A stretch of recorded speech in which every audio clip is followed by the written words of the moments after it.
여러분, 예수님의 제자들은 예수님과 몇 년? 몇 년이요? 3년.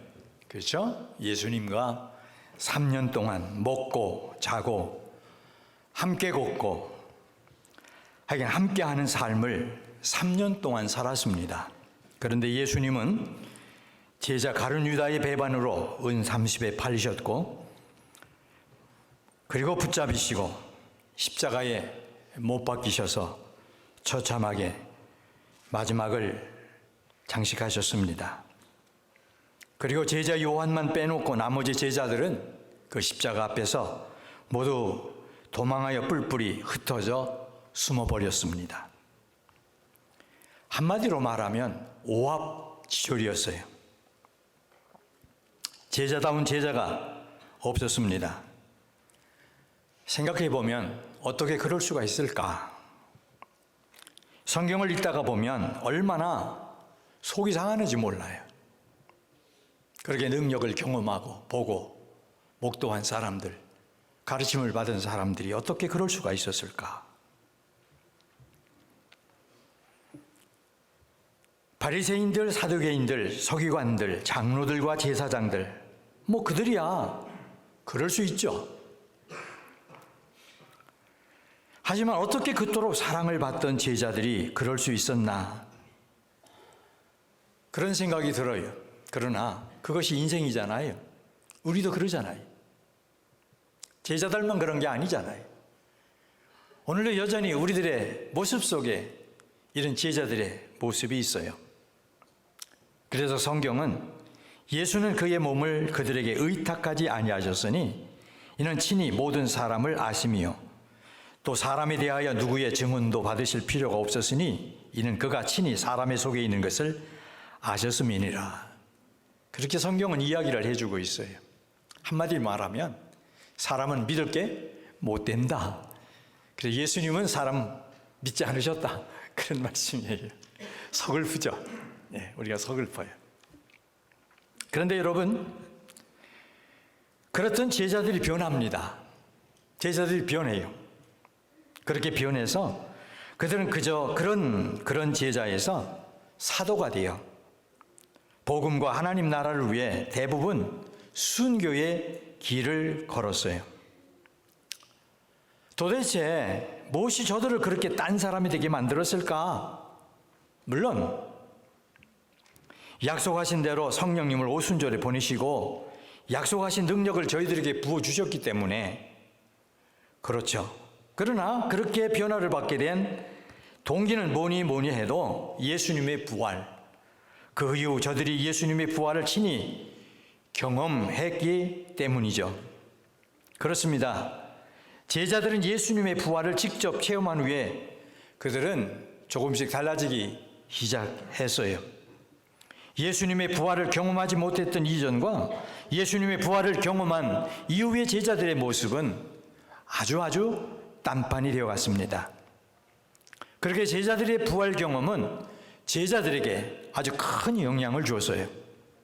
그렇습니다. 예수님의 부활은 제자들이 변화를 받아 진정한 우리 주 예수 그리스도의 제자가 되게 했던 가장 중요한 핵심적인 이유 가운데 하나였어요. 뿐만 아닙니다. 예수님의 부활을 경험한 제자들은 예수님의 부활 그 이후에 아주 용감해졌어요. 죽음을 두려워하지 않게 되었습니다. 예수님의 십자가 앞에서 두려움에 사로잡혀 무서워 도망가 숨었던 제자들. 그러나 예수님의 부활을 경험하고 죽음은 끝이 아니라고 하는 것을 깨달았어요. 제자들뿐이 아니었습니다. 제자들을 통해 예수님을 믿게 된 그 모든 그리스도인들, 그들 모두는 다 그랬어요. 예수님 부활, 그 이후 최초의 순교자였던 오늘 본문의 스데반 봐도 그렇습니다. 우리는 오늘 본문에서 스데반을 통해 그가 죽음을 전혀 두려워하지 않았다 하는 것을 확인합니다. 예수님의 부활 그 이후에 예수님의 제자들을 포함한 그리스도 예수님의 사람들은 죽음과 실패와 고난과 역경을 두려워하지 않게 되었어요. 왜 그랬을까? 부활신앙이 그 모든 것을 뛰어넘을 수 있게 해주었기 때문에 그렇습니다. 그래서 그들은 부활하신 예수님을 위한 일이라면 그것이 불의한 일이 아니고서는 옳고 좋은 일이라면 죽고 망하고 실패하고 고생하는 것 상관하지 않았어요. 두려워하지 않았습니다. 마다하지 않고 그 일에 함께 할 수 있었어요. 감당해 갔습니다. 심지어 고향을 떠나 유리하며 복음을 전하기도 했어요. 그렇게 부활신앙을 가지고 도전했습니다. 그렇게 부활 생명, 부활 믿음을 가지고 죽고 망하고 실패하고 고생하는 모든 것을 뛰어넘어 결국 그들은 승리의 길을 걸어갔습니다. 여러분, 세상에 제일 무서운 사람이 어떤 사람이에요? 누구라고 생각하세요? 아마 죽음과 실패를 두려워하지 않는 사람이 아니겠나 싶어요. 이런 사람은 감당하기 힘들어요. 우리가 싸울 때도 어때요? 죽을 둥 살둥 가리지 않고 덤벼드는 사람, 그런 사람들하고는 맞짱 뜨려고 하면 안 돼요. 그럴 때는 어떻게 해요? 도망가는 게 상책이에요. 그렇지 않습니까? 예수님의 부활을 경험한, 예수님의 부활을 믿는 사람들은 그랬어요. 죽음도 실패도 두려워하지 않았습니다. 복음을 위하는 일이라면, 하나님이 원하시는 기쁜 일이라면 그 일에 어떻게 했습니까? 올인했어요. 올인했습니다. 불가능해 보이는, 아니 불가능한 것에 그는 끊임없이 도전을 했어요. 할 수 있느냐 없느냐가 아니라 해야 할 일이냐 아니냐, 그것만이 그들에게 중요했어요. 왜? 해야 할 일을 하다가 망하는 것은 망하는 것도 아니고 실패해도 그것은 실패하는 것이 아니었기 때문에 그랬습니다. 부활의 신앙을 가진 사람에게는 죽음이 끝이 아닌 것처럼 부활 신앙을 가진 사람에게는 옳고 좋은 일을 하다가 망하는 것은 끝이 아닙니다. 부활을 목격하고 경험했던 제자들과 부활 신앙을 가지고 있던 앞서간 교회 역사 가운데 있었던 모든 성도들, 부활 복음을 전하다가 얼마나 극심한 핍박을 받고 순교를 당했는지 우리 모두는 다 잘 알고 있어요. 그런데 성경은 그들이 망했다고 말씀하지 않고 있습니다. 망한 것이 아니라 그들은 예수 그리스도 안에서 뭐 했다고요? 승리했다고, 이겼다고 말씀해 주고 있습니다. 뿐만 아니라 시간이 흐른 후에 역사는 그렇게 살아간 사람들이 승리했다고 증언해 주고 있어요. 그런 의미에서 부활을 믿는 사람은 오늘만 생각하고 살아서는 안 되는 거예요. 정말 여러분과 제가 부활하신 예수님을 믿는다고 한다면 오늘만이 아니라 다가오는 내일도 염려하며 걱정할 수 있어야 돼요. 여기서 염려와 걱정이라는 것은 절망감을 얘기하는 것 아니에요. 어떻게 하면 주님의 온전하신 뜻을 내가 이루어 드릴 수가 있을까? 선한 일을 내가 어떻게 하면 이루어 드릴 수 있을까? 걱정하고 염려하는 거지요. 그래서 부활신앙을 가진 사람들은 씨를 뿌릴 때에 나지 아니할까 슬퍼하며 심히 애탈지라도, 찬송하며 어떻게 해요? 나중 예수께서 칭찬하시리니 기쁨으로 단을 거두리로다. 찬송하는 거예요. 우리가 찬송을 그냥 아니까 나 하는 찬송이다 그리고 따라가지만요, 찬송을 하면서 그 찬송을 작사한 사람들의 그 마음을 조금 짚어보려고 묵상하다 보면 놀라운 것들을 우리가 발견하잖아요. 믿고 옳고 좋은 일을 위해 믿음의 경주를 쉬지 않습니다. 여러분, 그게 뭘까?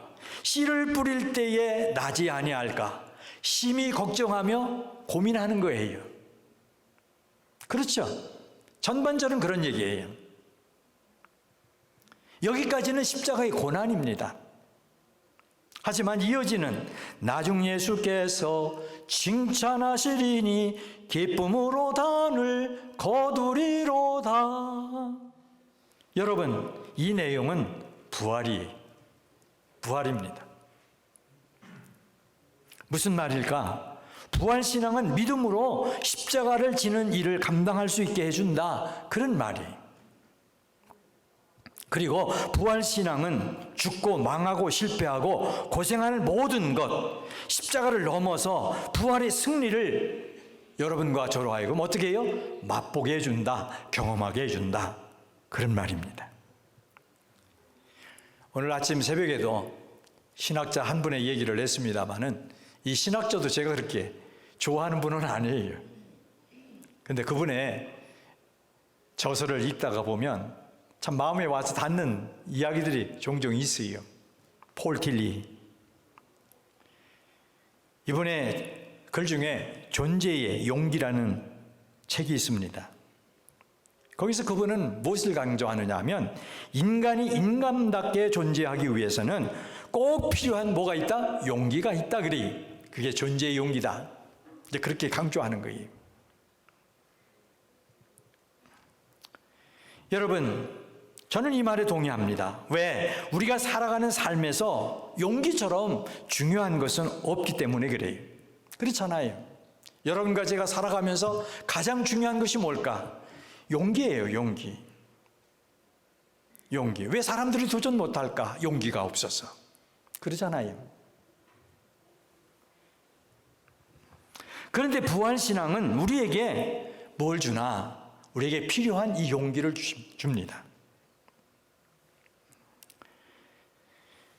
그것도 우리에게 가장 중요한 용기 중에 하나의 최고의 용기인 뭘까? 죽음을 두려워하지 않고 이기는 용기를 우리에게 줍니다. 오늘 본문의 스데반은 죽음을 앞에 두고 있어요. 그럼에도 그의 얼굴에는 죽음을 두려워하는 기색이 하나도 없습니다. 왜 그럴까?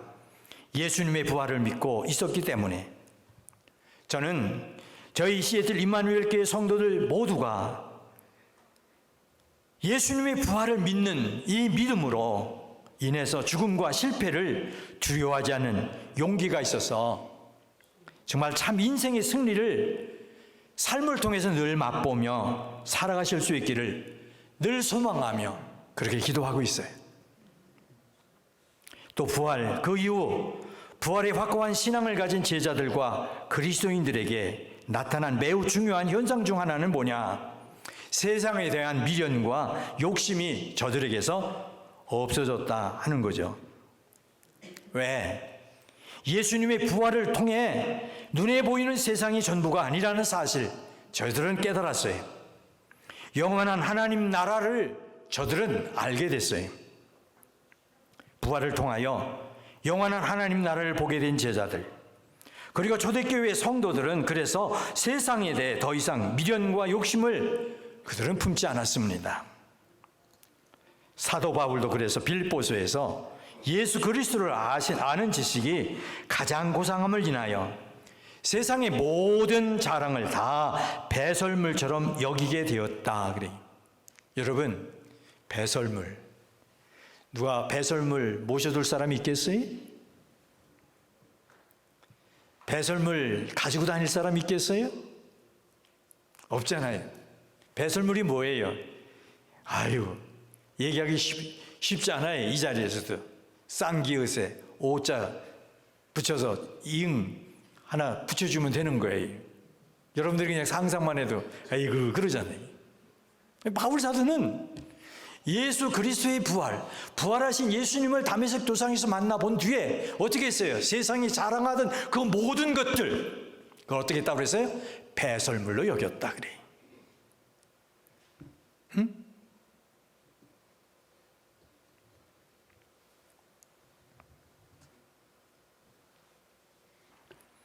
여러분, 부활신앙은 이렇게 우리에게 욕심 없는 마음의 복을 줍니다. 욕심 없는 마음의 복. 욕심이 우리를 어리석게 하고 욕심이 우리를 추하고 볼성사납게 만들고 불행하게 하잖아요. 욕심은 우리로 만족을 모르게 합니다. 그래서 먹어도 또 어떻게 해요? 싸들고 가고. 그러잖아요. 우리들의 모습 속에 그런 것들이 있단 말이에요. 먹었는데 내가 배불렀으면 되는데 또 싸들고 가. 이게 욕심이에요. 다 욕심. 네? 그렇잖아요. 마셔도 또 마셔요. 욕심 때문에 늘 불평하게 만들고 욕심의 노예가 되어 평생 쉬지 못하고 고장난 기계처럼 돌아가고 있어요. 그리고 욕심 때문에 죄를 짓고 죄를 지음으로 사망에 이르고 맙니다. 욕심 없는 마음처럼 그러기 때문에 귀한 복은 없다는 생각을 해봐요. 예수님도 산상보훈에서 말씀하시잖아요. 심령이 가난한 자는 복이 있다. 욕심 없는 마음에 하나님은 뭘 주시나? 만족이라는 복을 주십니다. 사도 바울은 빌립보서 4장 11절 12절을 통해서 그래서 이렇게 말하잖아요. 내가 궁핍함으로 말하는 것이 아니라 어떠한 형편이라든지 나는 자족하기를 배웠노니 나는 비천에 처할 줄로 알고 풍부에 처할 줄로 알아. 모든 일 곧 배부름과 배고픔과 풍부와 궁핍에도 처할 줄을 아는 일체의 비결을 배웠다. 얼마나 멋집니까? 얼마나 멋져요. 흉내를 내보고 싶은데 잘 안 되죠. 예, 저도 가끔 그런 생각을 해봐요. 나도 이처럼 좀 되고 싶은데 그래 흉내를 내보는데 거기에 이른다는 것이 쉽지가 않아요. 그러나 뭐가 이것을 가능하게 만드나? 부활신앙이 이것을 가능하게 만든다. 할렐루야. 그런 말씀이에요. 그러면서 뭐라고 얘기를 합니까? 13절에서 우리 모두가 다 잘 알고 있는 말씀이죠.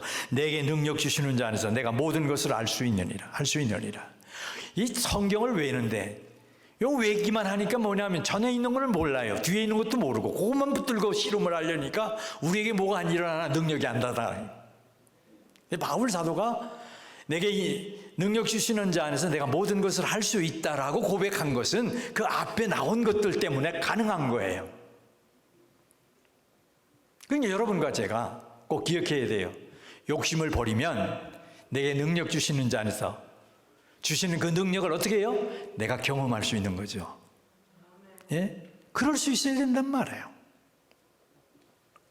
근데 달랑 내게 능력 주시는 자 안에서 내가 모든 것을 할 수 있다. 이 한 절만 가지고 뭐가 되는 것처럼 떠드는데 아니라는 거예요. 아니라는 거예요. 부활의 주님이 능력을 주심으로 그분 안에서 모든 것을 할 수 있다는 것을 바울 사도는 깨달았습니다. 얼마나 놀라워요. 그래서 그가 하는 말이에요. 항상 기뻐하라. 쉬지 말고 기도하라. 범사에 감사하라. 그것도 어떻게 될 때 가능하나? 예수 그리스도의 부활의 능력을 경험해야 가능한 거예요. 그것 없는 믿음 가지고는 안 돼요. 죽었다 깨어나도 안 되는 거예요.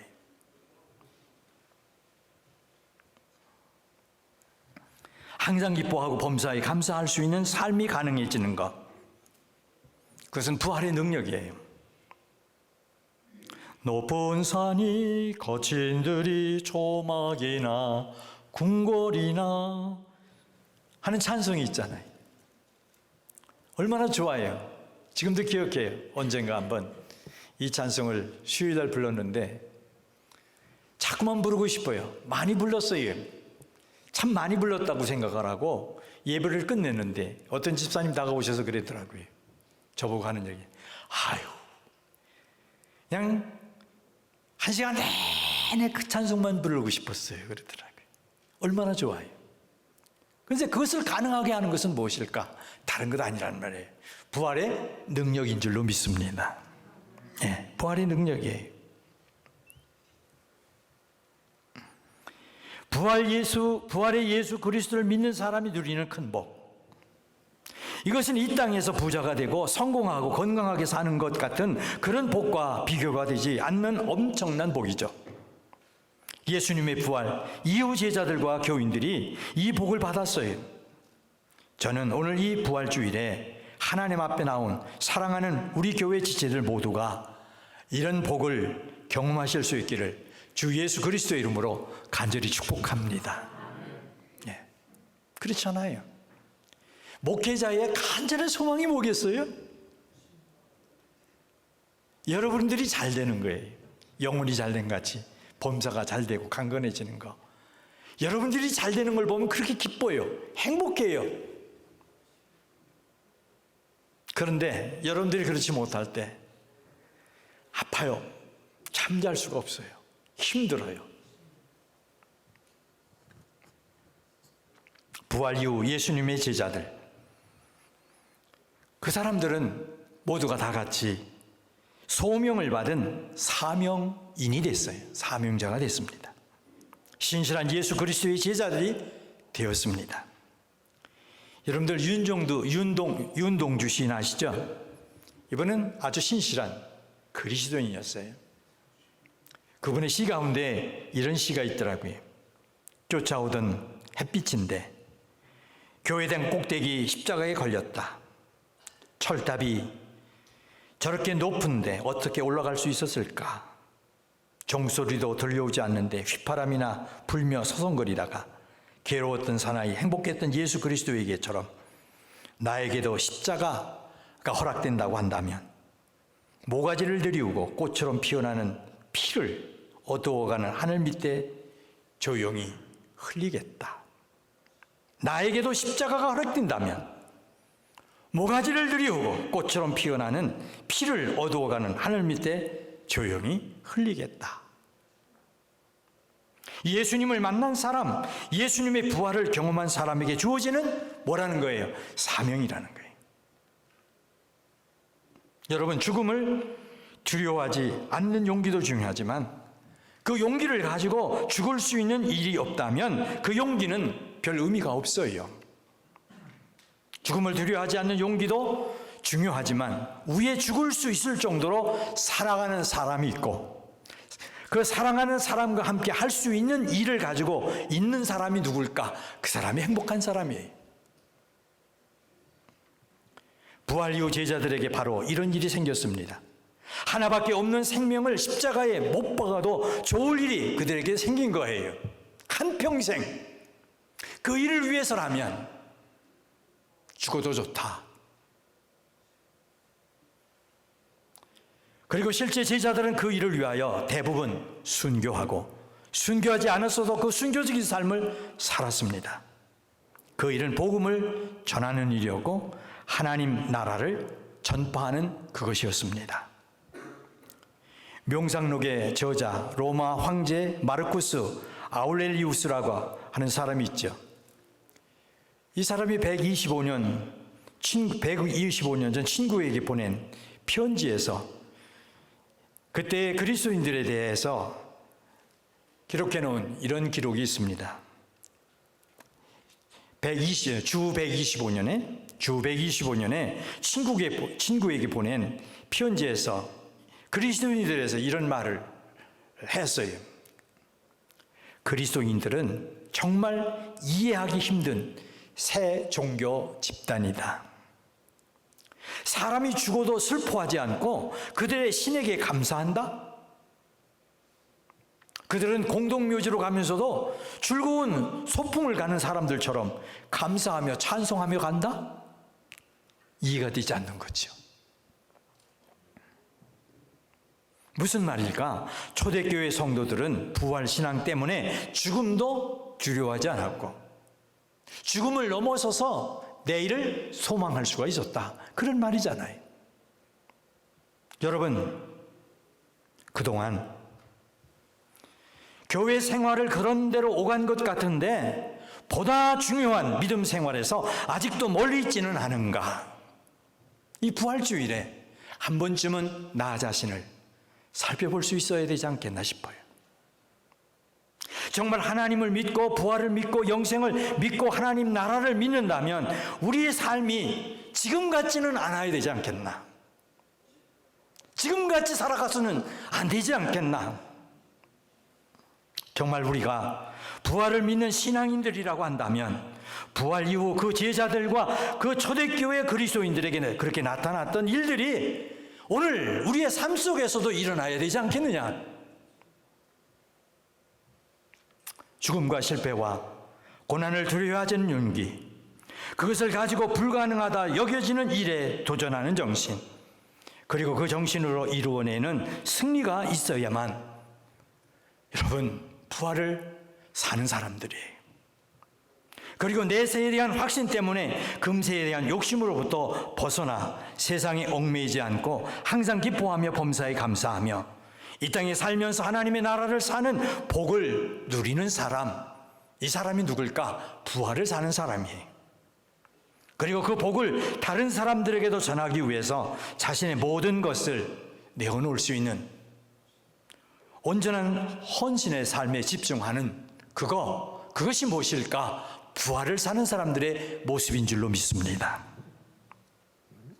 이제 저는 사역을 내려놓기로 작정하고 그 사역을 내려놓고 난 이후를 준비하는 저는 죽음과 실패와 고난을 두려워하지 않는 용기를 가지고 갈렙처럼 사람들이 두려워하고 무서워하는 옳은 일에 저의 나머지 생이 좀 쓰여졌으면 그런 생각을 하고는 할 때가 많습니다. 하나님이 부르시는 그날까지 때를 얻든지 못 얻든지 사람에게 이 부활복음을 전하다가 하나님이 부르실 때 할렐루야, 오직 하나님께 영광, 그러면서 쓸 수 있었으면 얼마나 좋을까, 그런 생각을 하곤 합니다. 사랑하는 여러분, 간곡히 부탁드립니다.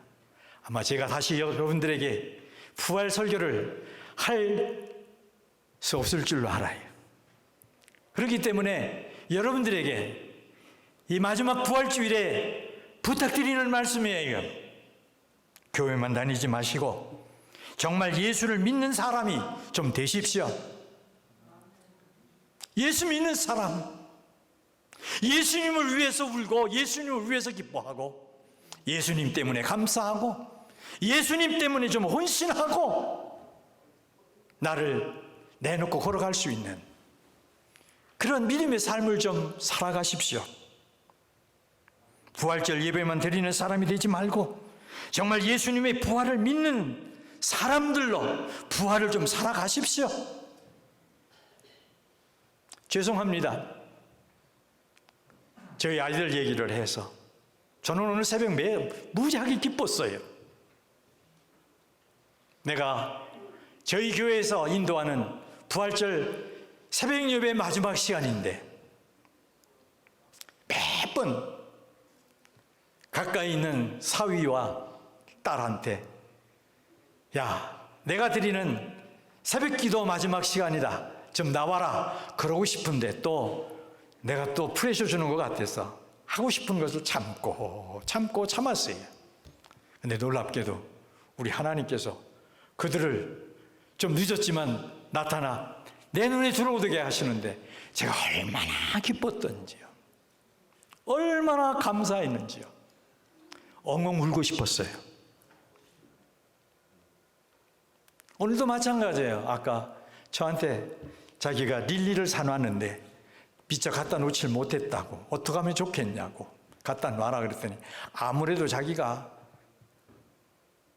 시간 맞춰서 가기가 힘들 것 같아서, 내가 아까 보니까 예배 인도하면서 보니까 갖고 들어와요. 갖다 놓진 못한 것 같아요, 아직도. 그러나 제 마음속에 내 딸이, 내 사위가 이 마음을 가지고 있다고 하는 것을 생각하니까 그렇게 기쁘고 행복할 수가 없어요. 제 이 마음은 내 사위, 내 딸을 향한 마음만이 아니에요. 우리 시애틀 임마누엘 교회 모든 성도들이 이 부활 신앙을 가지고 살아갈 수 있으면 얼마나 좋을까? 이 간절한 소원이 내 마음으로 오늘 이 시간도 두근거리게 만들고 있어요.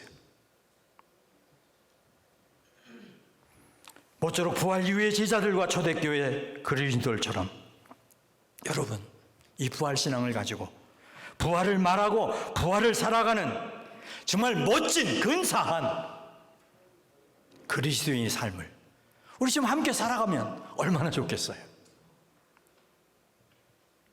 이것저것 따지지 마세요. 이 부활을 살아가는 신앙만 가지고 있다고 한다면 괜찮아요.